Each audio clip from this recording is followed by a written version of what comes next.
Hello, and welcome to Yesterday, Today, and Forever, a virtual ministry of the Churches of Christ. It is our desire to present to the 21st century person the faith of the first century Christians. We seek unity through the acceptance of the faith that was once and for all time delivered unto the saints, a system of faith which first began to be spoken by our Lord prior to his crucifixion, and was later confirmed to the saints by the apostles and inspired writers of the New Testament. Thus a faith from yesterday to today and into forever. Our speaker is Brian Barrett, who preaches for the church at Bear Branch, in Spurlockville, West Virginia. We encourage all persons interested in the faith of our fathers to open their Bibles, as we search the Scriptures, for these eternal truths, which can lead Christians back into unity as the family of God. Now, here is Brian.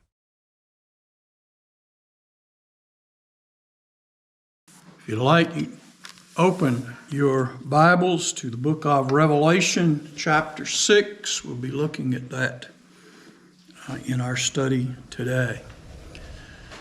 I want to again repeat some of what Brother Paul said.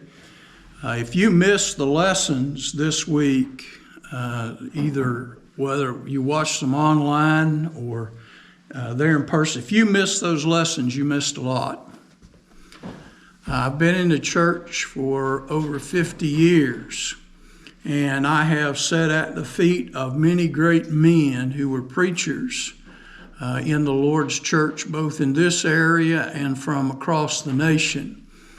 And I have never heard a lesson as good as the one Wednesday night in explaining the use of instruments in the worship of God. I have listened to many different lessons on that subject, but I have never seen it presented so clearly, covering literally what I would say all the bases when it comes to that, and leaving you with just one conclusion at the end. So again, if you haven't seen those lessons, they are on our website, thechurchesofchrist.life. We have them there on the front page.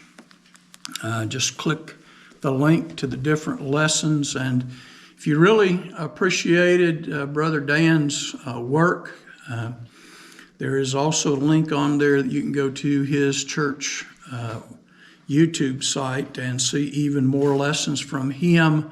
And there are other churches. He is the teaching minister there in Broadway, but there are other preachers that work there also in the ministry. And so I want to make that available.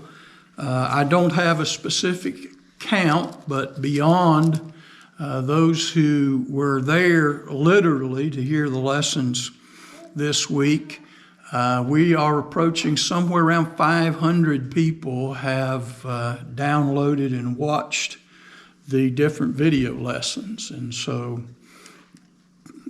they were powerful there, and people were impressed by them, and they shared them, and others have watched them. And so if you haven't seen them, you really need to take a look at them, because there's some pretty, and his lessons were also good, don't get me wrong, on baptism and on the Lord's Supper and spiritual leadership. But if you don't get the one on music, you've missed a lot. We have been looking for some few Sundays from the book of Matthew, chapter 24, trying to get a view of some of the language that Jesus used with its background in Jewish history and the writings of other prophets, so as to be able to, again, look at some of these events and understand them as we go into what I call the heart of the book of Revelation. In the first chapter, you're just getting an introduction to John's work in the Revelation, receiving the Revelation. Chapter 2, chapter 3, you're getting the letters to the seven churches. chapter 4, Old Testament worship, chapter 5, New Testament worship. But as we left off in the 5th chapter, we had the Lamb that was sacrificed who was worthy to take the scroll and to open the seals thereof. And so when we left off in Revelation 5, we had Jesus holding, in essence, the revelation. And it is referred to as the revelation of Jesus Christ, which again was shown to John, who in turn showed it to the church. And so we left off in what we know as the 5th chapter with him holding that scroll rolled up, sealed with 7 seals. And so as we come into the 6th chapter, we're going to open those seals pretty quickly on at least some of those. And so as we look here, it says in Revelation 6, verse 1, "And I saw when the Lamb opened one of the seals, and I heard as it were the noise of thunder, one of the 4 beasts saying, 'Come and see.' And I saw, and behold, a white horse, and he that sat on him had a bow, and a crown was given unto him, and he went forth conquering and to conquer. And when he had opened the 2nd seal, I heard a 2nd beast say, 'Come and see.' And there went out another horse that was red, and power was given to him that sat thereon to take peace from the earth, that they would kill one another. And there was given unto him a great sword. And when he had opened the 3rd seal, I heard the 3rd beast say, 'Come and see.' And I beheld, and lo, a black horse, and he that sat on him had a pair of balances in his hand. And I heard the voice in the midst of the 4 beasts say, 'A measure of wheat for a penny, and 3 measures of barley for a penny. And see thou hurt not the oil and the wine.' And when he had opened the 4th seal, I heard the voice of the 4th beast say, 'Come and see.' And I looked, and behold, a pale horse, and his name that sat on him was Death, and hell followed with him. And power was given unto them over the 4th part of the land to kill with the sword, and with hunger, and with death, and with the beasts of the earth." And so we're going to just kind of stop there, and we want to make some comments about the 4 horsemen of the apocalypse. Anybody not ever heard of the 4 horsemen of the apocalypse? I mean, that's something that people, even it's made its way into everyday conversation. And so as he who is holding the seal, Jesus, opens, in the King James it says opened one of the seals.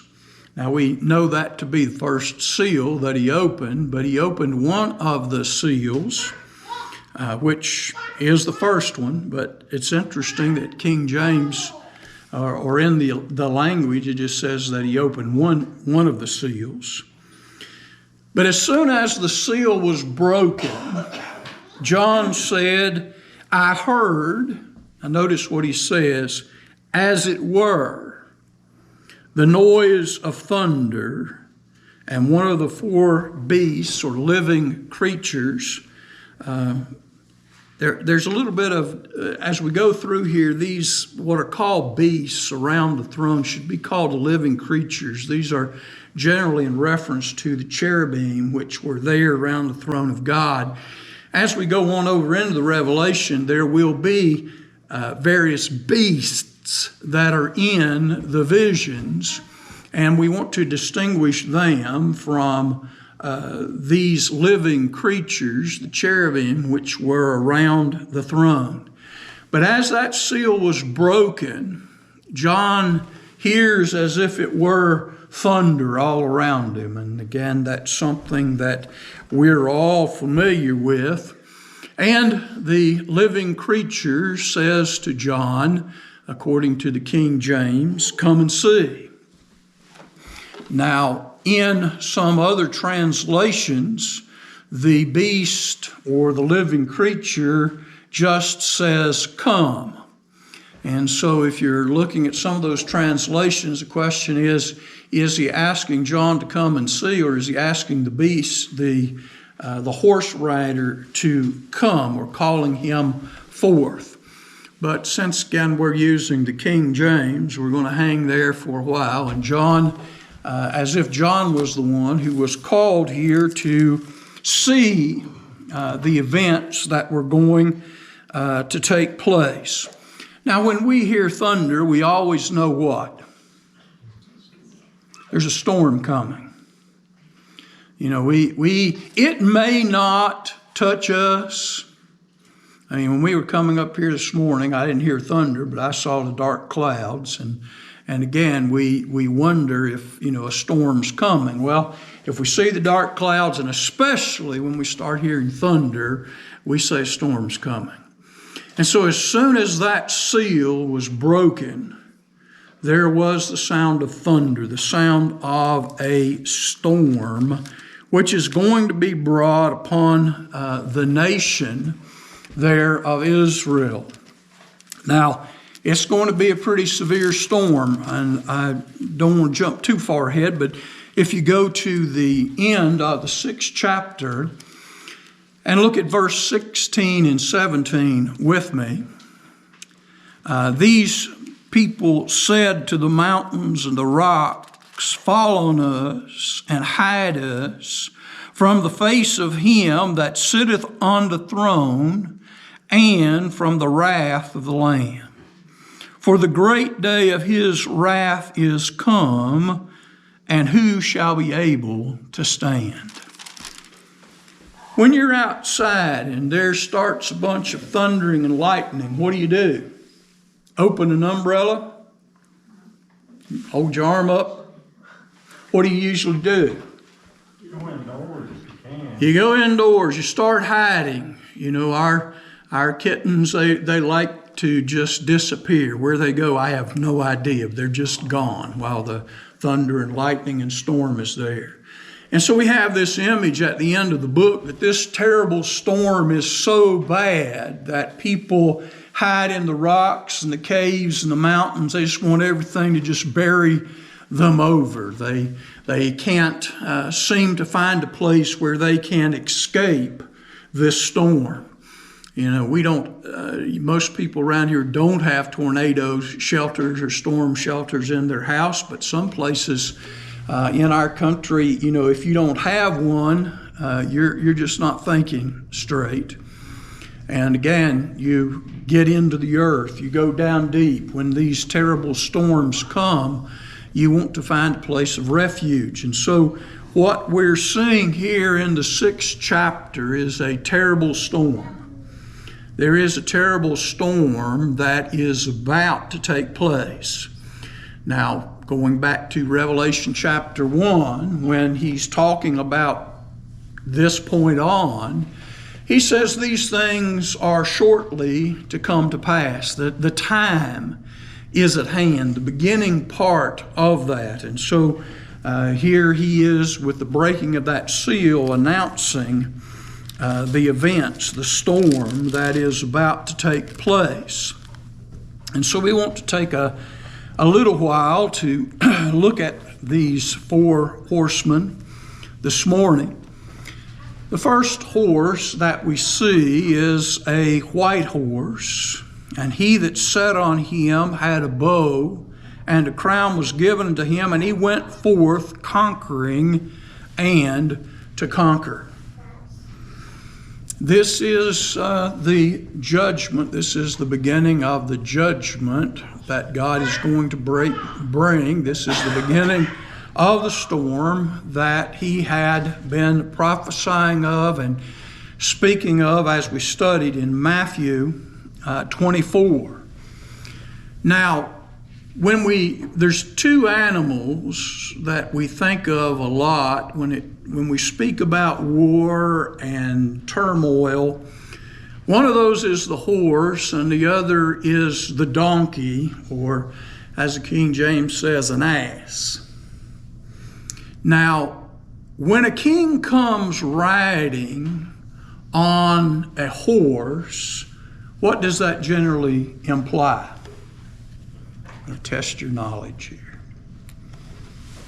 Or maybe ask it this way. If a king comes riding on a donkey, what do you think that implies? Yeah. If the king or the head of the army comes riding toward the enemies on a mule or a donkey or an ass, what is the implication of that? You know, he's not serious about making war. That's right. And when Jesus came into the city of Jerusalem, he came in riding a horse, right? No, he came riding a donkey or a mule, because the symbolism in that is Jesus came not to make war, but to make peace. And that peace was made through his death that week on the cross of Calvary. And so the symbolism and the prophecy that goes along with that was that Jesus was not coming to make war, but he was coming seeking peace, seeking some type of peaceful resolution. But on the other hand, if you see a king on a horse charging up with implements of war in his hand, he's probably not coming to ask for terms of peace, is he? You know, he's coming with a serious attitude towards war. And so the first symbol that we see there obviously begins the discussion about the war that was going to take place between ultimately Rome and the Jews. And you can see how horses are used in various other Old Testament passages. Zechariah 1, 7 through 11. I'm not going to take time to turn and read all this. Zechariah 6, 1 through 8, different color horses that are used back there for different purposes, not necessarily the same as here.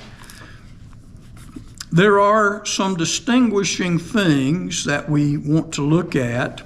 First of all, it's a white horse, and he that again sat on it was carrying a bow and a crown, and he went forth with the concept of conquering or overcoming. And of course, we understand that Rome came to conquer. It wasn't just to quiet the Jews or to bring them under control, but when Nero sent his forces into Galilee, it was with the intent to take care of the problem he perceived with the Jewish nation, and he intended to conquer and overcome them, and we can see that historically by the war. He didn't come lightly. He didn't just come bringing control, but he came with war and fighting. Vespasian especially was the general that was sent by Nero.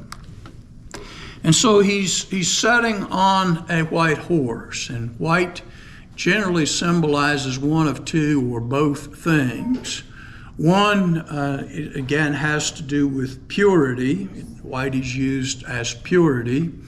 And sometimes white is used as far as victory.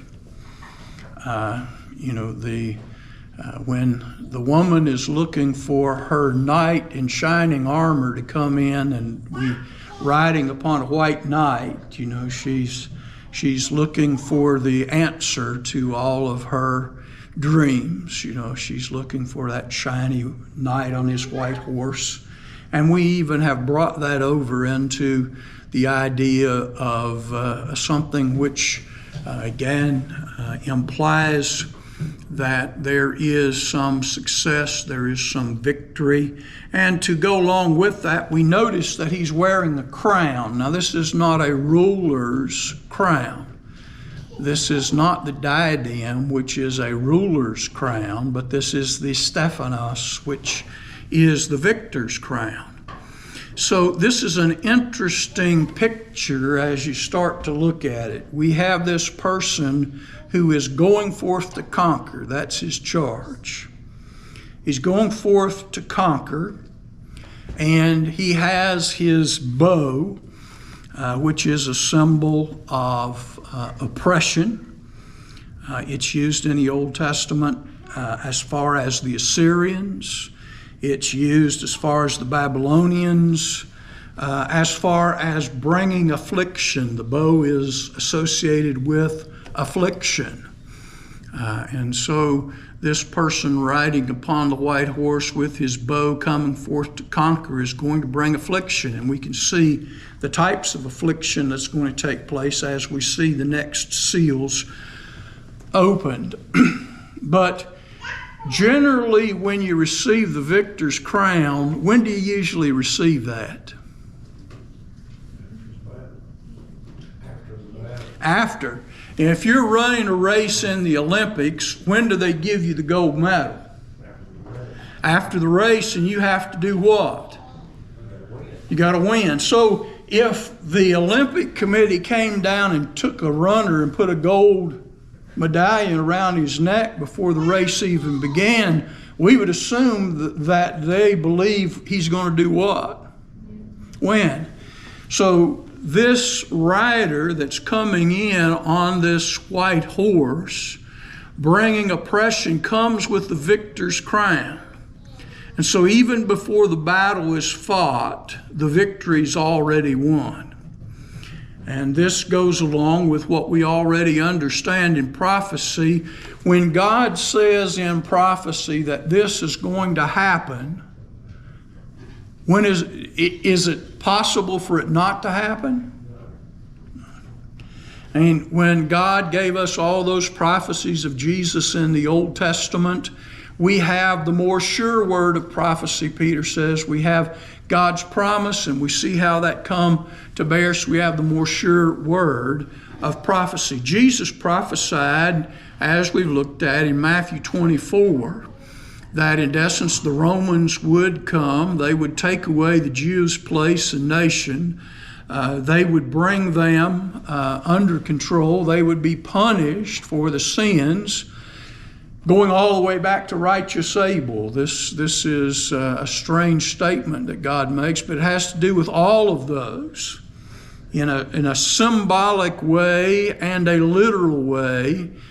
Jesus is dealing with the concepts and the ideas of those who have caused so many problems.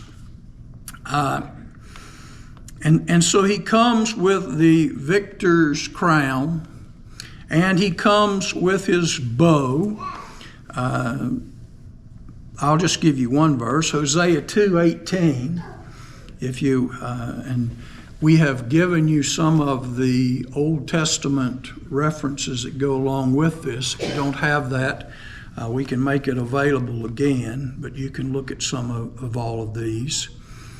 But the idea is that from the very beginning comes this conqueror with his implements of war, and he already is wearing the victor's crown. And so before it even starts, it's really finished. Jesus says, I am the Alpha and Omega, I'm the beginning and the end. And God knows the end from the beginning and the beginning from the end.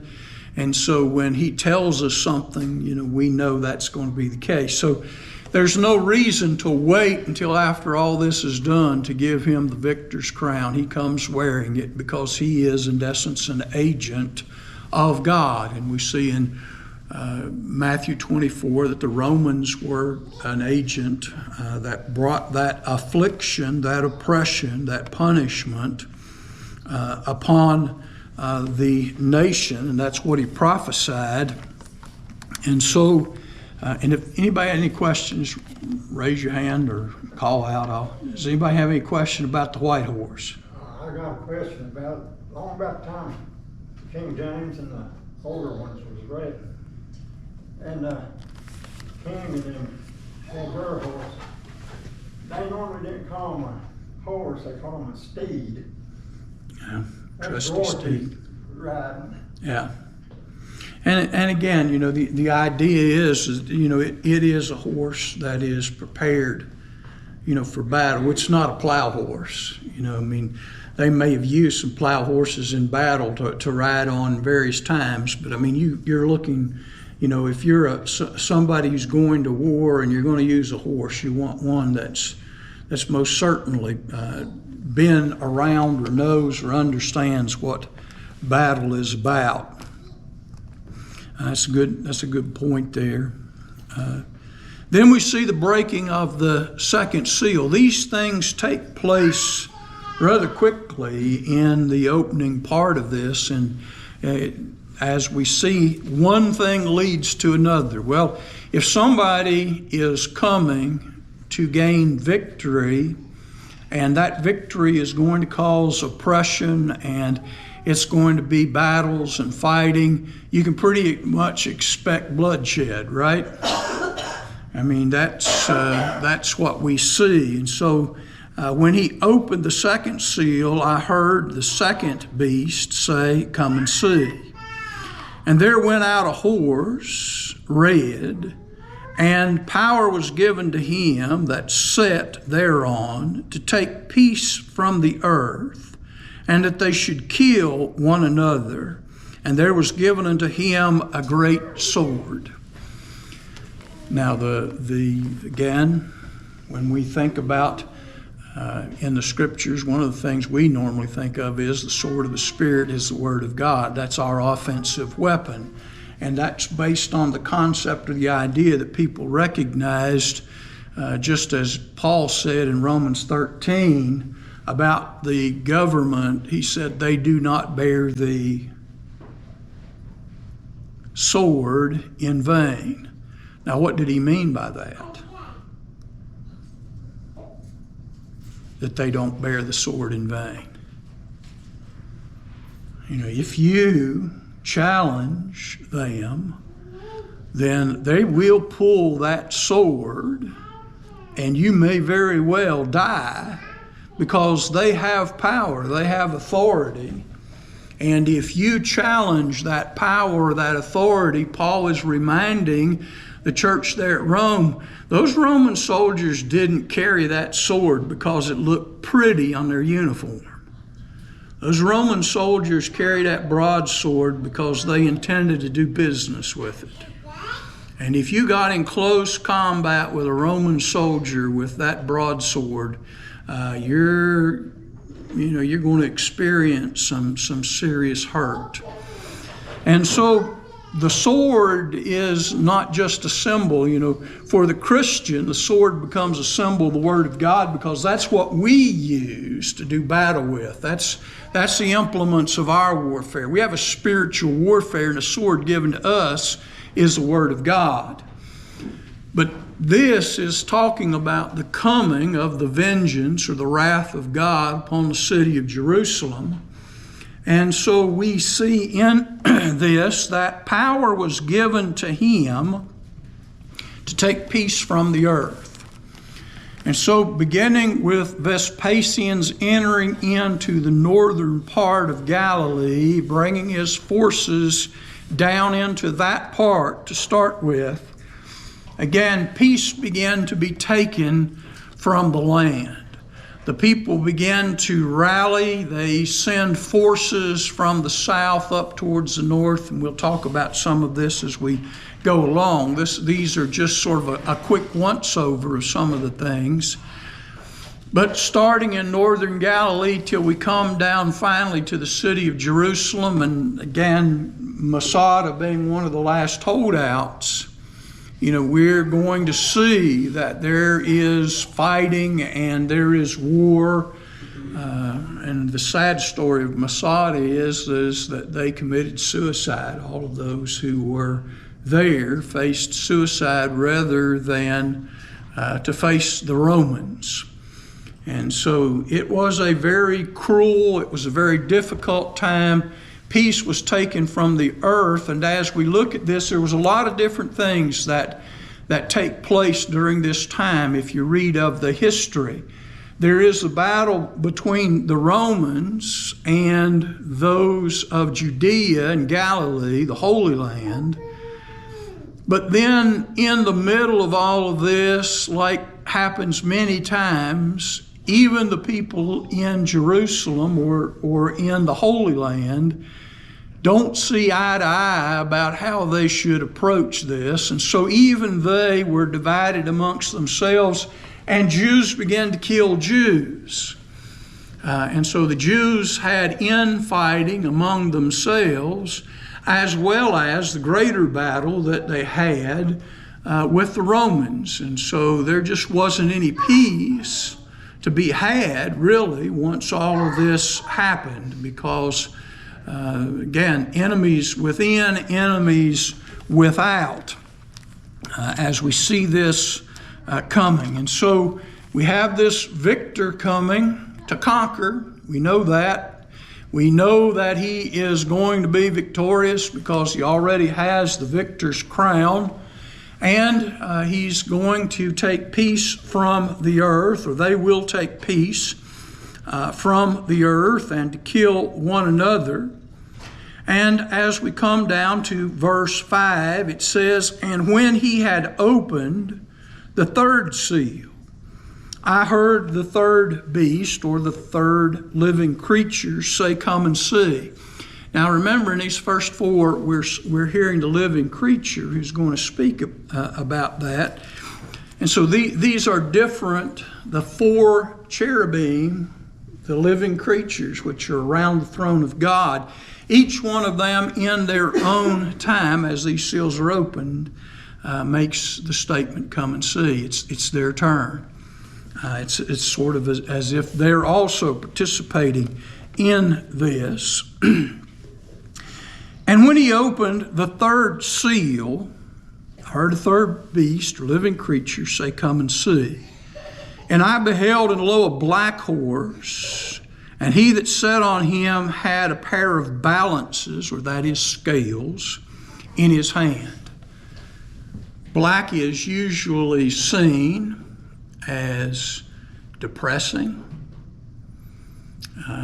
Again, when we see dark clouds, we know that, again, the storm, the darker the clouds, the blacker the clouds. They don't ever usually really hit black until night. But when we see black, black is the absence of the color. Everything is just being absorbed and taken. We know that from a sort of a scientific. White is a reflection of all the colors coming back at you, and so it appears white. Black absorbs all the colors. It absorbs all the light. And so the symbol that we have here with black is just like night. When dark comes, it's hard for light to, again, overcome. It takes the whole sun to overcome the darkness of night and get back to day. And so we have this third horse, which is black. What color do people usually wear to funerals? Black. It's a symbol of mourning. It's a symbol of again, grief, difficulties, those kinds of things. And so we see him, and this rider is holding in his hands a pair of balances, scales. It's sort of, it is like justice, the scales of justice that we see many times. But as we look at this, as we come in, as war starts, as these kind of things take over, generally a couple things happen. If there are fields of wheat which are planted, what do you suppose the Romans are going to do with that? they're going to probably take some for their own use because they have to eat. So these Roman soldiers, as they come into the territory conquering, are going to take food from that. And if there's anything left over, then what are they going to do with it? They'll set fire to it, and they're going to burn it. And so the end result is, when it comes to the wheat fields, what's left? Nothing. And the more wheat that is confiscated by the Romans, and the more fields that are burned by the Romans, what's that going to do to the price of wheat and barley? It's going to go up. I think we all, we look at the game that's played at the gas pumps, they tell us that, it's this, that, or the other, but, there's it's scarce, it's this, that, and it's always going up. So when we're dealing with things, right now we're told that sugar is scarce, so anything that has sugar in it, the price is going up on that. That's the new thing that's going to drive prices up. And so what we see here in this image is the weight, again, limiting, measuring things out. And so we see a measure of wheat for a penny. Now, the measure that it's talking about here is roughly probably about a quart. So you're going to get a quart of wheat for a penny, and a penny is equal to what? Hell, ain't equal to anything. Well, our penny's not equal to anything. You're right. But in biblical times, when they speak about the penny, that was a day's wages. And so if you think about a quart of raw wheat going for a day's wages, when you grind up a quart of wheat, what are you going to get out of that? You're not going to be making a house full of bread. So a lot of people will move to the less expensive, which is the barley, in which case you can get 3 measures for a day's work. And so you are literally working if you can get paid. What if you don't have money? And wheat is a day's work for a quart, or barley is a day's work for 3 measures, and you don't have a penny. Well, again, you're going to have to beg. But if I have a quart of wheat for my day's work, how much wheat can I give you? Not a whole lot. Now, with 3 measures, if I don't have a lot of mouths to feed at home, I might be able to give you some of that if we buy barley for a while. But in the course of time, we know that the prices are going to, again, become more difficult. Food is going to become more scarce. But the interesting thing that goes along with this is that they're told not to hurt the oil or the grape or the fruit of the vine, the wine, in essence here, the juice. Now what's interesting about this is, of course, wheat is something that we have to plant each year. Grapes generally keep coming back. They have roots and root structure, and so that again is a long term. You don't have to replant that. Olive trees, they can live for hundreds of years, and they produce their olives. And so the problem with this primarily in the first had to do with the basic food, which was the wheat. What wheat was there was confiscated. They ate it. But one of the things that we see in the African countries and other places around the world, When you get in the middle of a war, how much food can you plant? You know, it's kind of hard to plant wheat in the middle of a battlefield, isn't it? I mean, it's hard. It would be hard to plant a garden of any kind in the middle of fighting and knowing that they took it before. And so even before, I mean, when they see it growing, the Romans can set it on fire or destroy it. And so there is a scarce nature here of the things that seem to be sort of an annual thing, something that you have to plant on an annual basis. And of course here in this area, the primary annual replanting was in wheat and barley. And so we have that. When he opened the fourth seal, I heard the voice of the fourth beast say, "Come and see." And I looked, and behold, a pale horse, and his name that sat on him was Death, and hell followed with him. And power was given unto them over the fourth part of the earth to kill with sword and with hunger and with death and with the beasts of the earth.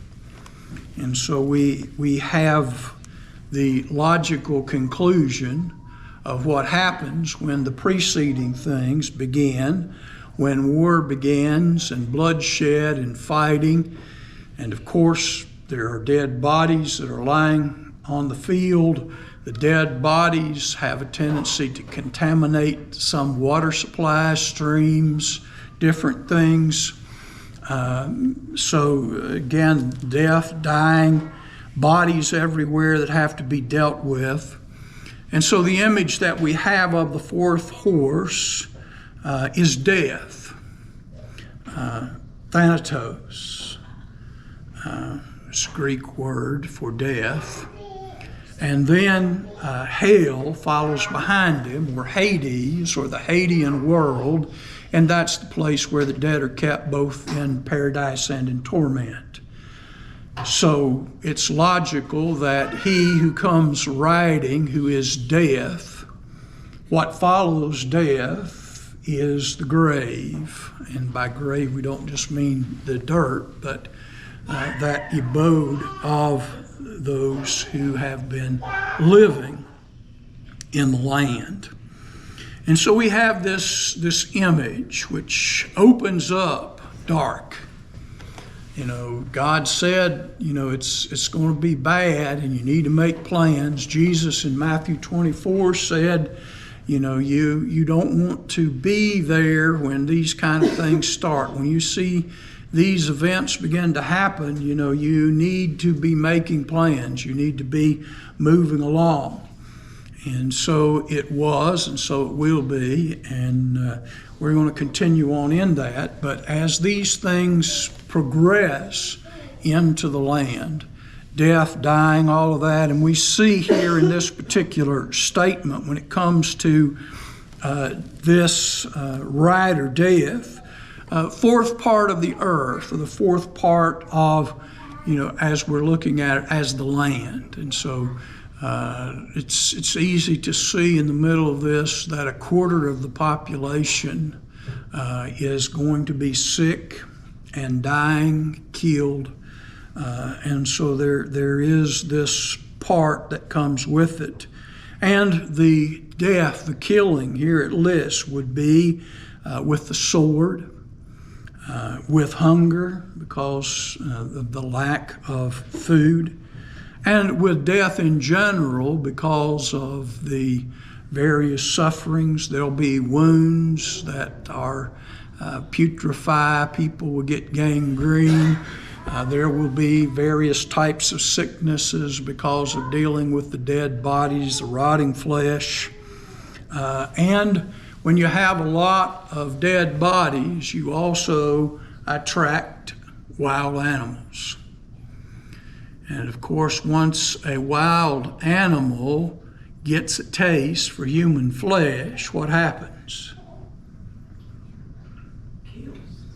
again, it starts to kill and to maim itself. And once an animal develops a taste for human food, literally, again, they will begin to attack. And so it will draw the beasts into the battlefield, the wild animals, all of that. But again, drawing all of them in also bringing all those predators and predatory animals, also subjects people to more dangers and more events which are going to take place. Anybody have any questions or comments down through there? Lord willing, we will pick up next class in verse 9 as we look at the fifth seal when it is opened. Thank you for your attention, your comments, questions. Why not make this the day that you and your family seek out the Church of Christ in your community? We encourage you to attend one of our worship times or Bible studies. God's grace, truth, and salvation is truly worth finding and knowing. May God bless and keep you as we walk together in His truth. And remember, as always, the Churches of Christ salute you. Our new programs are posted to Facebook and YouTube on Thursday afternoon, and they should be available for viewing by 7 p.m. We also encourage our viewers to visit our website at www.thechurchesofchrist.life. We ask that you like us on Facebook and share our programs. On YouTube, please share and subscribe for notifications. This program was pre-recorded.